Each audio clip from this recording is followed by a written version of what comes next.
안녕하세요. 오늘의 데일리 뉴스레터에 오신 것을 환영합니다. 1. 한국은 강해졌다. 2. K9 내부는 군사기밀이다. 3. 터키는 K9을 도입했습니다. 한번 진실을 알아봅시다. 대한민국 무기체계가 국뽕 논란에 휩싸였습니다. 사실 어제 오늘의 일이 아니긴 한데요. 고작 수십 년 만에 폭발적인 성장을 이루면서 한국 무기체계가 소위 잘 나간다는 사실, 믿지 못하는 사람들이 많아진 탓입니다. 상당히 가슴 아픈 일인데요. 하지만 대한민국 무기체계의 우수성을 폄훼하는 사람들이 한 가지 간과한 게 있습니다. 바로 한국의 지정학적 위치인데요. 한국은 살아남기 위해선 강해질 수밖에 없는 동북아 하얗고 한복판에 던져져 있습니다. 담상위로는 러시아, 중국, 북한처럼 답도 안 나오는 막장 공산주의 국가들 뿐이고, 아래는 호시탐탐 기회만 엿보는 일본인데요. 이런 상황에서 한국의 군사력이 그저 허장성세에 불과했다면 진작에 잡아먹히고도 남았을 것입니다. 지금이 과학, 정치, 사회적으로 아무리 성숙해진 시대라 하더라도 힘이라는 본질적 가치의 강력함은 변하지 않았는데요. 한마디로 정리하면 대한민국은 강한 척하는 것이 아니라 정말로 강해져야만 할 수밖에 없는 상황이었던 것입니다. 그리고 이를 누구보다 잘 알고 있던 대한민국은 절대 한순간이라도 허투루 시간을 보내지 않았습니다. 실제로 다른 어느 나라보다 압축된 시간을 보냈기에 2022 세계에서 가장 강력한 나라 6위, 세계 방사시장 점유율 8위라는 놀라운 성과를 달성할 수 있었는데요. 하지만 고작 이 정도 얘기는 많이 들어보셨을 겁니다. 그래서 준비했습니다. 오늘은 어디에서도 공개되지 않았던 대한민국 방산시장의 최첨단 기술들에 대해 알려드리겠습니다. 세상 누구라 하더라도 전 세계 자주포 시장에서 한국의 K국가 갖는 위상을 무시할 수는 없을 텐데요. 확실히 세계 점유율 70%라는 수치가 허투루 나올 수 있는 기록은 아닙니다. 하지만 이렇게 눈에 뻔히 보이는 결과에도 불구하고 일각에는 다른 주장도 존재합니다. 현대 궤도형 자주포 중에 K9와 경쟁할 만한 마땅한 대상이 없다는 것입니다. 냉전 종료 후 전 세계적인 군축 기조와 군의 현대화로 한국처럼 자주포에 집착하는 나라가 없다는 건데요. 그렇다 보니 K9도 주의 넘는 세계 자주포 시장에서 소 뒷걸음질 치다 쥐잡은 격으로 운이 좋았던 게 아니냐는 것입니다. 참 대꾸할 가치가 있나 싶은 주장인데요. 정확히 말하면 K 국가블루 모션을 장막한 게 아니라 K9 때문에 한국을 제외한 8개의 운용국들이 자주포를 자체 개발할 생각을 포기한 것입니다. K9는 개발 과정 자체가 기적의 연속이라 불러도 좋을 만큼 당대 최고의 초격차 기술들이 접목되었는데요. 그 대표적인 게 바로 아시아 최초, 전 세계 두 번째로 개발에 성공한 K9의 155mm 52구 경장 CN98 복사포입니다. 여기서 중요한 게 바로 52구 경장입니다. 구경장이란 포의 길이를 나타내는 말로 155mm 52구 경장이란 지름 155mm의 포구가 52개 들어설 수 있는 길이의 포실을 갖고 있다는 의미인데요. 이를 계산하면 K9이 약 8m의 포실을 갖추고 있다는 사실을 알 수 있습니다. 그런데 바로 이게 말처럼 쉬운 기술이 아닙니다.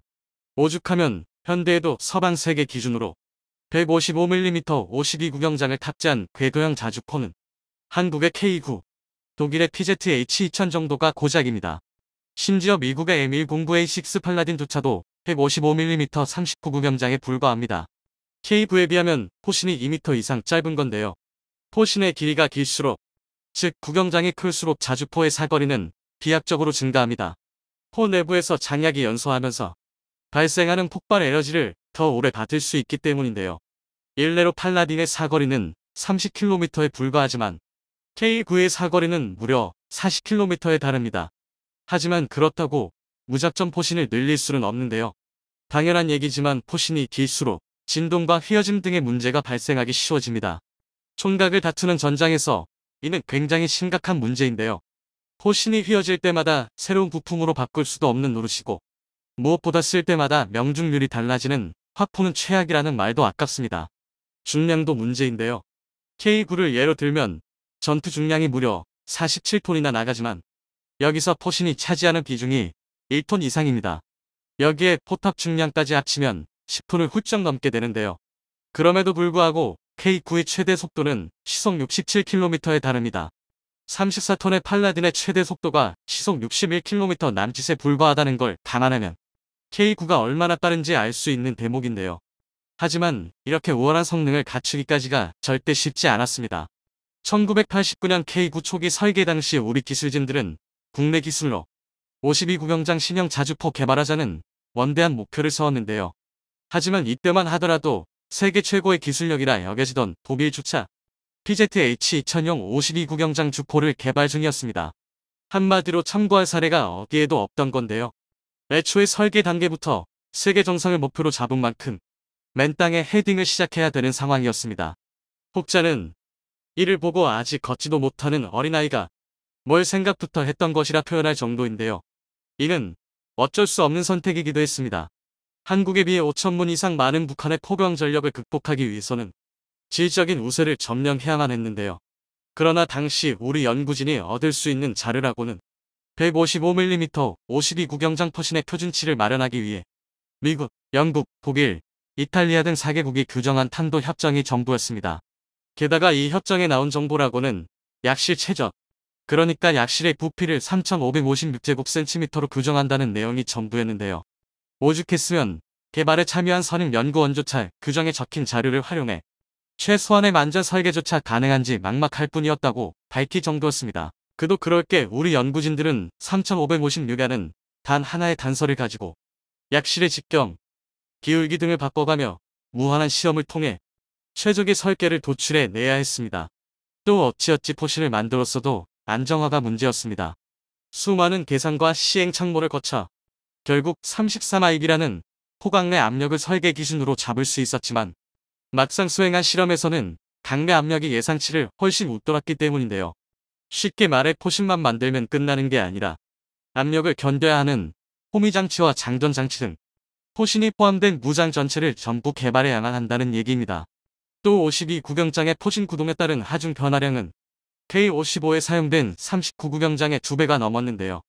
이를 해결하기 위해 우리 연구진들은 이론 모델을 산출하고 모사 실험을 통해 극복했습니다. 하지만 이 과정이 절대 쉽지는 않았는데요.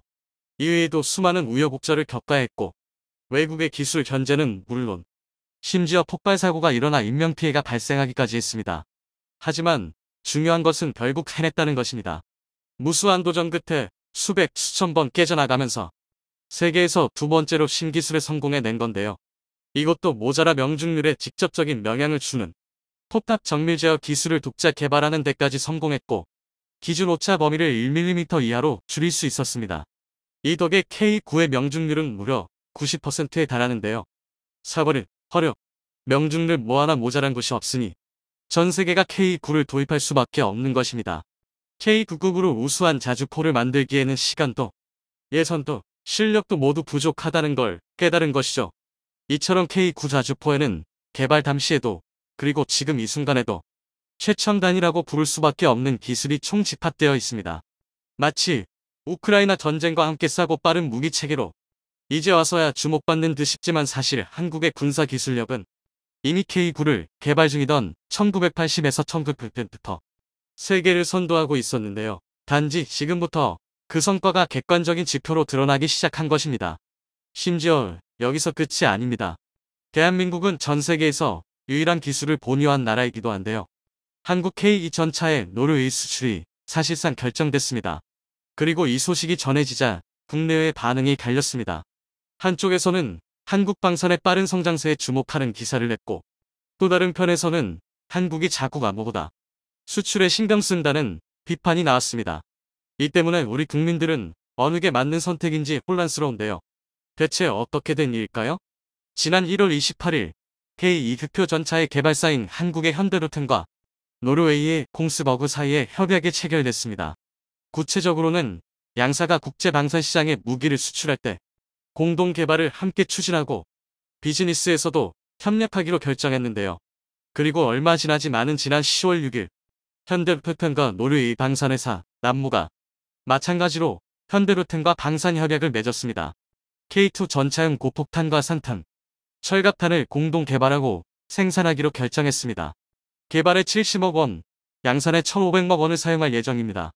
이처럼 한국과 노르웨이 방산협력이 계속 이어지자 국제사회에서 노르웨이가 자국이 도입할 신형 전차 100대를 한국의 K2로 결정지었다고 말하고 있습니다. 그렇지 않고서야 K2 개발에 관한 여러 협약이 체결될 리가 없다는 것인데요. 심지어 이를 방증하듯이 노르웨이의 한 언론에서는 한국이 6개월 내에 24대의 K를 수출하기로 했다는 보도가 나왔습니다. 만약 이것이 사실이라면 전차 도입금만 1조 7천억 원에 달하며 이후 후속 사업까지 더하면 수조 원의 이득을 얻은 것입니다. 한마디로 좋은 소식인데요. 그런데 이 소식이 한국에 득이 되지 않는다는 분석도 있습니다. 일각에서는 K 전차의 노르웨이 수출이 그리 좋은 선택이 아니라고 말합니다.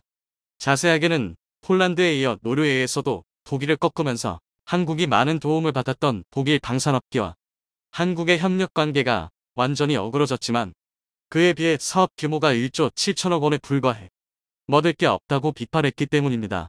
뿐만 아니라 국군이 도입해야 할 전차를 계속 수출용으로 넘겨서 국내의 전차 도입 물량이 크게 부족해졌다는 지적도 있는데요. 이렇게 보면 방산에 대해 잘 모르시는 분들은 이번 노르웨이 수출이 과연 우리나라에 이익이 되는지 고민될 수밖에 없습니다. 그런데 그런 걱정은 하실 필요가 없습니다. 이번 방산 협력을 통해 한국이 얻을 수 있는 이익은 정말 막대합니다. 하나하나 따져보면 이 사업을 따는 게 대한민국의 큰 이득이라는 사실을 알 수 있는데요. 그래서 준비했습니다. 오늘은 노르웨이의 K2 전차 수출에 대한 여러 논란이 왜 대한민국에 이득이 되는지를 확실하게 알려드리겠습니다. 한국 탱크가 전 유럽을 석권 중입니다. 폴란드와 1000대의 K2 전차 수출이 맺어진대요. 노르웨이의 100대의 전차를 수출하는 사업이 사실상 성사됐다는 이야기가 국내외에서 정설처럼 받아들여지고 있습니다. 이에 더해 지난 9월 21일 전세기를 타고 방문했던 슬로바키아, 폴란드처럼 우크라이나의 바로 옆에 있는 루마니아도 한국제 전차를 원하고 있습니다. 또 이집트, 오만 등 먼저 이야기가 나온 나라들까지 합할 경우 K 전차 2000대 수출도 충분히 현실적인 이야기입니다. 그리고 이렇게 K 전차가 잘 팔릴수록 K 전차의 성능을 부러워하는 국가가 늘고 있습니다. 그 증거로 지난 10월 6일 프랑스 군사 언론 메타 디펜스는 미국 제너럴 다이나믹스가 에이브람스 X로 독일의 KF-51 그리고 한국의 K2표와 맞서려 한다는 기사를 게재했습니다. 이건 정말 대단한 일입니다. 사실 한국은 지난 1981년 지금은 제너럴 다이내믹스의 지상 사업부가 된 크라이슬러 디펜스의 도움을 받아 K1전차를 만들었습니다. 말이 도움이지 사실상 설계부터 시제 생산까지 전부 미국이 담당하고 대부분의 부품 역시 미제가 사용됐는데요.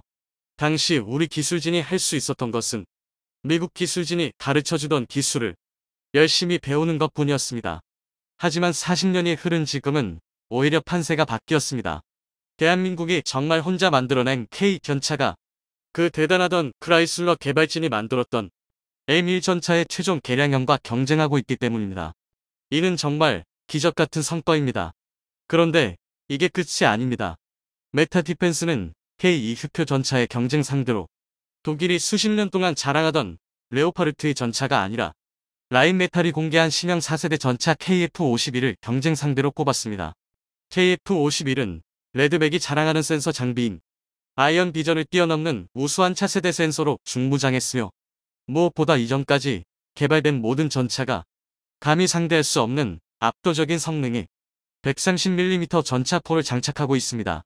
그래서 여러 군사 전문가들이 입을 모아 러시아가 자랑하던 4세대 전차 T-14 아르마타는 전차 모양 쓰레기에 불과하며 KF 신한판터야말로 진정한 4세대 전차라 평할 정도입니다. 그리고 이런 판터와 K2가 동일한 비교선상에 올랐다는 것은 한국의 K2가 세계 방산시장에서 독일의 레오파르트의 전차를 완전히 압살했다는 뜻입니다. 다른 나라들이 한국의 K2를 높게 평가하는 데에는 여러 이유가 있습니다. 그중 우리 기업이 우수한 생산성과 저렴한 단가, 그리고 동등 내지 우위의 성능, 결정적으로 무엇보다 고쳐달라고 사정을 해도 듣는 척하다 많은 독일과 달리 제깍제깍 반응하는 무수한 서비스 등으로 같은 수준의 전차라면 무조건 K2 전차를 선택하게 했기 때문입니다. 이번 노르웨이 수출 사업만으로도 그렇습니다. 노르웨이는 독일과 작은 발트 하나를 사이에 둔 이웃 국가이며 상당한 숫자의 레오파르트의 전차를 보유하고 있었습니다. 따라서 일반적으로는 거리도 가깝고 평판도 좋은 독일의 레오파르트 1을 고르는 게 맞습니다. 그러나 지금 노르웨이가 보여주는 행보는 명백하게 K가 노르웨이의 차기 주력 전차가 되었음을 보여주고 있습니다. 시장을 독점하던 시절 독일이 보여준 갑질과 달리 대한민국은 파트너 나라에 대한 신뢰, 독일 전차보다 후세대에 만들어져서 개량이 자유로운 점, 노르웨이의 또 다른 이웃인 폴란드가 천대나 구매를 결정한 것이 영향을 끼친 것으로 보입니다. 이와 같이 우리의 자랑스러운 국산 전차 K는 전차 후진국이었던 대한민국을 미국, 독일과 함께 세계 최고의 전차를 만드는 전차 상강에 반열로 올렸습니다. 하지만 그렇다고 우리 전차 기술이 독일과 미국을 완전히 따라잡은 것은 아닙니다. 먼저 미국의 에이브람스 X는 모든 면에서 이번에 한국이 폴란드에 공급하는 K2P를 압도합니다. 화력, 장갑, 첨단 센서, 전장관리 체계 등 전차가 필요로 하는 모든 기준에서 한국권 우수합니다.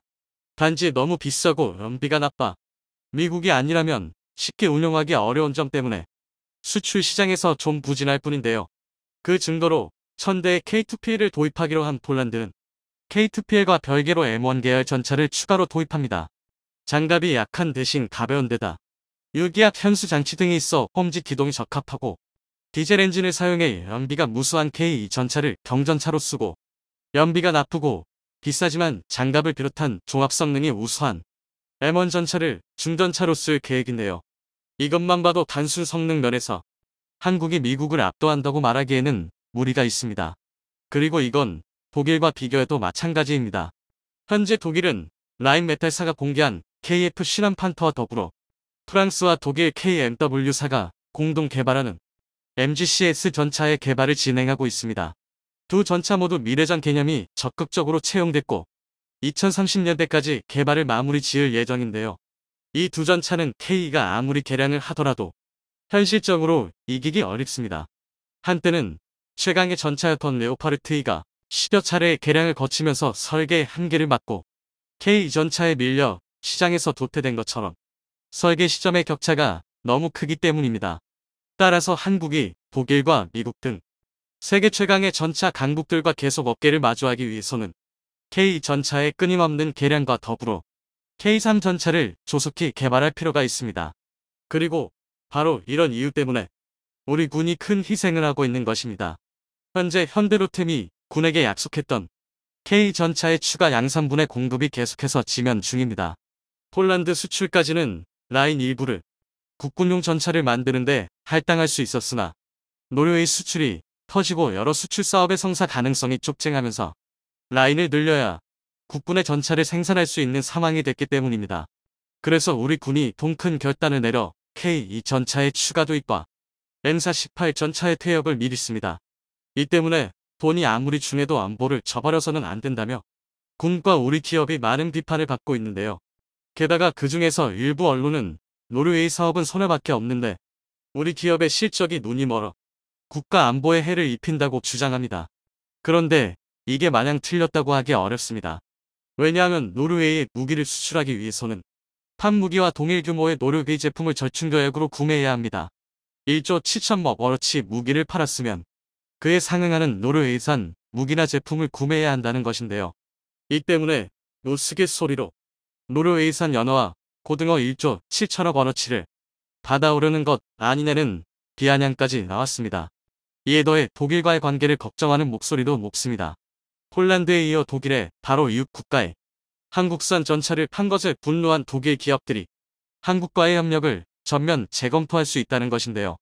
실제로 가장 극단적으로 가정했을 때 독일 기업이 엔진, 변속기 등 각종 군용 부품의 공급을 끊으면 K2, K9 등 우리 군이 운용하는 핵심 전력 대부분에서 심각한 정비난이 발생할지도 모른다는 것이죠. 하지만 그런 걱정은 하실 필요가 없습니다. 먼저 독일이 판매하는 부품은 국산화가 끝났거나 곧 끝날 예정이므로 독일이 부품 공급을 끊은 것은 자기 손으로 좋은 고객을 끊는 우매한 행위입니다. 그리고 노르웨이예요. 한국군은 매우 현명한 방식으로 절충교역 문제를 해결했습니다. 그 이유는 콩스버그, 남모와의 정협력이 이를 증명하는데요. 여러 보도자료에 따르면 콩스버그는 현대로템과 RWS의 공동개발을 결정했습니다. RWS는 장갑차나 전차에 달리는 무인대 포로, 주로 기관총이 달리지만 경우에 따라 대전차 미사일이나 교란용 연막탄 등이 함께 장비되는 첨단 장비입니다. 이 분야에서 콩스버그의 기술은 세계적으로 알아줍니다. 국내에서 RWS를 생산하는 업체가 같은 현대 계열사인 현대위아라는 것을 고려할 때 이번 공동 개발을 통해 양국이 서로 부족한 점을 메워 압도적인 성능의 차세대 RWS를 생산하려는 것으로 보입니다. 남모와의 협력도 마찬가지입니다. K2 전차가 사용하는 국산 전차탄은 우수합니다. 특히 국산 날개만정 분리철갑탄 K79는 텅스텐 탄자에 자기 첨예화가 가능해 독일의 전차 포탄과 동등한 성능을 자랑합니다. 하지만 고성능 폭약 분야에서는 우리의 위치가 독보적이지 않습니다. 그런데 남모는 이 분야에서 세계적으로 꽤 잘 나갑니다. 한때 발전된 무기로 전 세계를 호령했던 유럽의 일원답게 고성능 탄약을 제조하는 능력이 탁월한데요. 따라서 이번 협약을 통해 한국과 노르웨이 양국이 가지지 못했던 군사기술을 교류하는 협력관계를 구성하는 데 성공했습니다. 그리고 이 건 고작 1조 7천억 원으로는 절대 해낼 수 없는 굉장한 성과입니다. 즉 방산무기 분야에서 가장 중요한 선택과 집중이라는 게 가능해졌기 때문입니다. 아시다시피 한국은 분명한 강대국이지만 미국이나 중국처럼 수백조 원의 국방 예산이나 수만 명의 명고 인력이 있는 나라가 아닙니다. 이 때문에 대한민국이 아무리 뛰어난 인재와 기술을 가지고 있더라도 한 번에 개발하고 개선할 수 있는 무기의 종류와 규모는 한계가 많았습니다. 그리고 이는 노르웨이 역시 마찬가지입니다. 그런데 노르웨이와 한국이 협력하면 이야기가 달라집니다. 서로 잘하는 부분에 집중한 뒤 서로에게 기술을 공유해준다면 미국이나 중국보다 적은 국방비와 연구 인력으로도 자주 국방을 할 역량을 만들 수 있습니다. 간단히 말해 이번에 한국과 노르웨이의 약은 무기 개발 품앗이라고 할 수 있습니다. 당장 지금 보도되는 여러 안 좋은 보도와 달리 이번 거래가 무사히 완료된다면 우리 대한민국의 방산 기술은 한 단계 진일보한 기술을 확보할 수 있게 됩니다. 미국과 러시아 사이에서 전략적 모험을 위해 이득을 챙기는 튀르키예에서 놀라운 소식을 전해왔습니다. 바로 한국의 천무를 튀르키예가 수입하겠다고 나선 것인데요. 날이 갈수록 전쟁의 위협이 튀르키예에게도 다가온 가운데 강력한 무장으로 이를 대비하겠다는 취지에서 한국의 도움을 요청했다고 합니다. 폴란드도 천무 도입을 선언한 가운데 튀르키예까지 천무를 찾으며 한국 방산의 인기는 날이 갈수록 높아져가는데요. 대체 튀르키예에서 무슨 일이 벌어지고 있는지 지금부터 자세하게 설명해 드리겠습니다. 이제는 누가 뭐라고 해도 형제의 나라가 된 폴란드. 대규모 방산 계약을 통해 다수의 한국 무기를 수입한 폴란드에서 또 하나의 기쁜 소식이 전해졌습니다. 바로 한국의 K39 천무 다연장 로켓포를 도입하겠다고 공식적으로 밝히며 추가 무기 도입을 시사한 것이죠. 미국 방산 매체 디펜스 뉴스는 현지 시간으로 31일 폴란드 국방부가 K39 천무 구매를 검토 중이라는 소식을 전했습니다. 폴란드 국방부 대변인은 천무 발사대 차륜 플랫폼의 잠재적 인수와 공동 개발과 관련 한국 파트너와 함께 수입에 대한 구체적 내용을 이야기하고 있다고 밝혔습니다. 애초부터 미국의 하이마즈를 구입하겠다던 폴란드가 천무로 방향을 튼 것은 바로 물량 문제. 현재 우크라이나에 하이마스를 총투입하고 있고 생산을 한참 기다려야 하는 입장에서 폴란드는 천무로 방향을 돌린 것입니다. 속도가 더 중요해진 현대전에서 몇 년을 기다려도 받을 수 있을지 요원한 하이마스에 비해 천무는 빠른 생산과 다수의 무기를 쉽게 구입할 수 있어 폴란드 입장에서는 더할 나위 없는 무기죠. 이미 천무는 해외 군사 전문가들과 각 군부대에서 하이마스와 대등한 기동력을 갖춘 것은 물론 방어력은 더 우수하고 화력은 2배 이상이라는 평가를 들었습니다. 16초 이내의 초탄 발사가 가능한 빠른 타격은 상대가 미처 대비하기도 전에 상대 병력을 초토화할 수 있어 전장에서 게임 체인저라 불리는 하이마스를 압도할 수 있는 스텝. 천무를 선택한 폴란드의 결정에 많은 이들이 주목했죠. 그리고 폴란드만이 아니라 또 다른 국가에서 한국의 천무에 대해 관심을 보였습니다. 바로 튀르키예가 그 주인공인데요. 사실 러시아와 전쟁을 직접 수행하는 우크라이나와 러시아와 지속적인 갈등을 겪고 있는 폴란드를 비롯한 동유럽 국가들이 무기를 구입하는 것은 이해할 수 있으나 튀르키예가 천무에 관심을 보이는 것은 사뭇 이해하기 어려운데요. 이를 알기 위해선 튀르키예가 국제 무대에서 차지하는 위치를 알아야 합니다. 튀르키예는 현재 우크라이나 러시아 전쟁에서 협상 테이블을 제공하는 국가로 서방과 러시아 양 진영의 중간지대에 위치해 있습니다. 에르도안 튀르키예 대통령은 자국의 이익을 극대화하기 위해 러시아와 미국 사이에서 균형 외교를 펼치며 무기 판매와 경제적인 이득을 얻고 있습니다.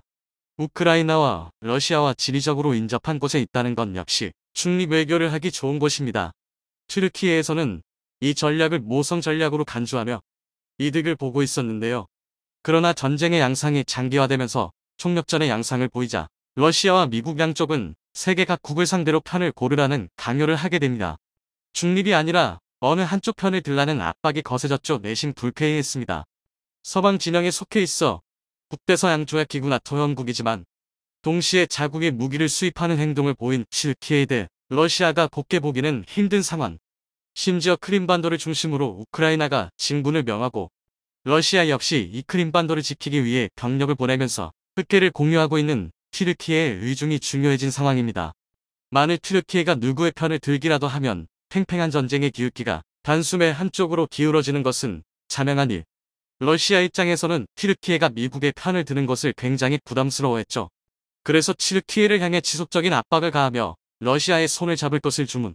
튀르키예는 이러한 러시아의 행동에 불만을 품으며 러시아를 제압하기 위한 무기 수입을 고민하게 됩니다. 그리고 그들의 눈에 들어온 게 바로 한국의 천무였죠. 원래 튀르키예는 천무를 처음부터 도입할 생각은 없었습니다. 폴란드와 마찬가지로 하이마스를 도입하려고 했는데요.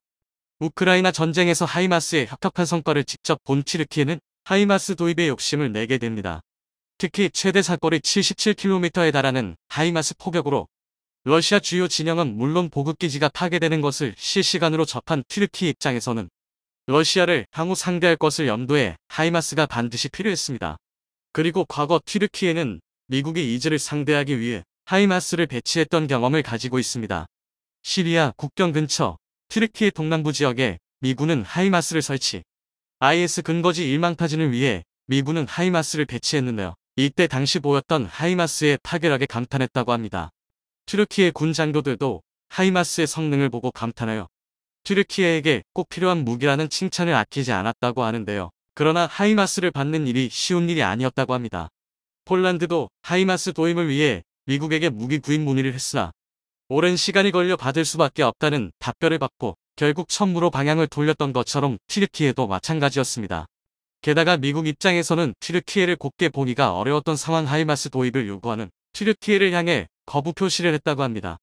미국과 튀르키예 사이에 있었던 F-35 도입과 관련된 일 때문에 미국은 하이마스 수출에 적극적이지 않았다고 합니다. 튀르키예는 F-35 전투기를 도입하고자 사업에 투자할 정도로 F-35 프로그램에 적극적인 자세를 취하며 전투기를 받길 기다렸던 국가였습니다. 그러나 러시아의 S-400 지대공 미사일을 튀르키예가 수입하기로 결정하면서 사이가 좋았던 미국과의 관계가 틀어졌는데요. 자칫 잘못하면 F-35 전투기의 비밀이 튀르키예를 통해 러시아로 빠져나갈 수 있다고 판단한 미국은 F-35 프로그램에서 튀르키예를 강제적으로 퇴출시키며 험악한 사이가 되었습니다. 튀르키예는 당연히 이를 받아들일 수 없다며 강력하게 미국에게 항의했죠. 결국 오랜 시간이 흘러 오해를 풀고 관계회복이 되었으나 이때 겪은 트라우마로 인해 튀르키예의 하이마스를 제공하지 않으려고 미국은 안간힘을 썼죠. 그래서 튀르키예가 본격적으로 천무에 관심을 보이며 도입에 나선 것입니다. 이 소식이 처음으로 알려지게 된 것은 튀르키예의 데일리 사바라는 일간지에서 한국 방산업체 관계자와 인터뷰 내용을 실으며 천무와 관련 튀르키예 정부와 협의하고 있다는 소식이 보도되면서 퍼지기 시작했습니다. 현재 튀르키예 정부와 천무 수출에 대해 논의를 이어가고 있으며 튀르키예 정부가 적극적으로 수입에 열의를 보였기에 한국 역시 이에 의해 천무와 관련한 세부 사항을 조율 중이라는 기사가 나왔던 것이죠. 한국 무기를 이미 겪어본 튀르키예 정부는 화력이나 안정성 면에서 한국 무기를 신뢰하고 있다고 말하며 다연장로 캐포 역시 한국 제품에 전적인 신뢰를 보내고 있다는 내용이 실렸는데요. 실제로 튀르키예는 한국 정부와 K2 전차 사업을 추진했던 적이 있습니다. 2008년 현대로템으로부터 K2 흑표 생산 기술을 전수받은 튀르키예는 독자적인 전차인 알타이 전차를 생산한 적도 있는데요. 최종적으로 한국산 파워팩을 도입한 전차를 양산하는 데 성공하면서 한국 방산업체와 지속적인 교류를 한 적이 있습니다. 가까이에서 K2 전차의 위력을 체험해봤고 여러 무기를 시험해봤기에 이번 천무에 있어서도 튀르키예 정부는 무한한 신뢰를 보냈다고 합니다. 게다가 최근 한국 정부가 천무 개량을 하고 있다는 소식이 전해지면서 튀르키예 정부는 한국의 천무 도입에 더욱 적극적인 태도를 보였다고 하죠. 북한의 방사정포를 상대하기 위해 사거리 개량은 물론 타격 개선의 필요성을 느낀 한국은 천무의 성능 개량에 착수, 이와 관련한 기술 개발 로드맵을 공개했습니다. 국방과학연구소는 학회 세미나를 통해 초고속 추진 기술인 덕티드 로켓을 천무에 적용, 기존 천무 다연장 로켓에 바로 적용할 수 있다고 발표했습니다. 덕티드 로켓은 말 그대로 로켓 엔진에 제트 엔진처럼 공기 흡입구를 추가한 것으로 로켓의 연소 시간을 늘려 채공 시간을 높일 수 있는 기술인데요. 사정거리가 확대될 수 있기에 견제에 있어 추가적인 비용을 많이 들이지 않고도 성능 개량을 할 수 있습니다.